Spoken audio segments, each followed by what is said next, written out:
ଆଜି ଓଢ଼ଣୀ serial ଦମଦାମ scene ଦେଖିବାକୁ ପାଇବେ କି ଜ୍ୟୋତିକୁ ମାନସୀ ଧମକ ଦଉଛି ଯେ ତତେ ଜୋତାରେ ପିଟିକି ତୋ ମୁହଁ ଭାଙ୍ଗିଦେବି।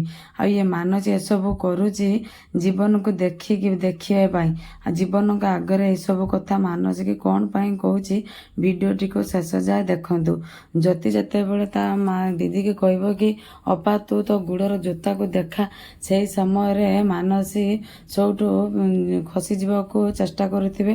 ଜୀବନ କହିବେ କି ମାନସୀ ତମେ ତମ ଗୋଡ଼ର ଜୋତାକୁ ଦେଖାଅ।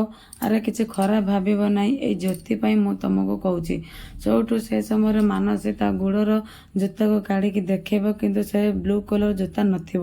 ସମସ୍ତେ ଦେଖିକି ଆଶ୍ଚର୍ଯ୍ୟ ହେଇଯିବେ। ସେଇ ସମୟରେ ମାନସୀ ରୁଲ୍ କରିକି ଆକ୍ଟିଂ କରି ରଡ଼ି କରି କହିବ କି ଆରେ ଜ୍ୟୋତି ତୁ କ'ଣ ଚାହୁଁଛୁ? ତୁ ତ ମୋ ସଂସାରକୁ ଭାଙ୍ଗିଲୁ, ମୋ ସଂସାରକୁ ମୋଠୁ ଛଡ଼େଇ ନେଲୁ।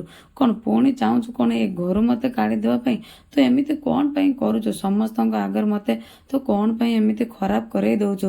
ଆରେ ସମସ୍ତେ ଜାଣିଛୁ ନା, ଆଉ ଥରେ ଯଦି ମୋତେ ଏମିତି କାହା ଆଗରେ ବ୍ଲେମ୍ କରିବୁ, ଏ ଜୋତାରେ ପିଟିକି ତୋ ମୁହଁ ଭାଙ୍ଗିଦେବି। ଆଉ ସମସ୍ତଙ୍କ ଆଗରେ ଜ୍ୟୋତିକି କହିବ କି ତୁ ବହୁତ କଥା କହୁଛୁ, ଆଉ ମିଛ କହିବାର ବି ତୁ ସୀମା ଟପି ଯାଉଛୁ। ଆଉ ଆ ପରଠୁ ତୁ ଯଦି ମୋ କଥାରେ ଯଦି ମିଛ କହିଥିବୁ, ତତେ ପିଟିକି ତତେ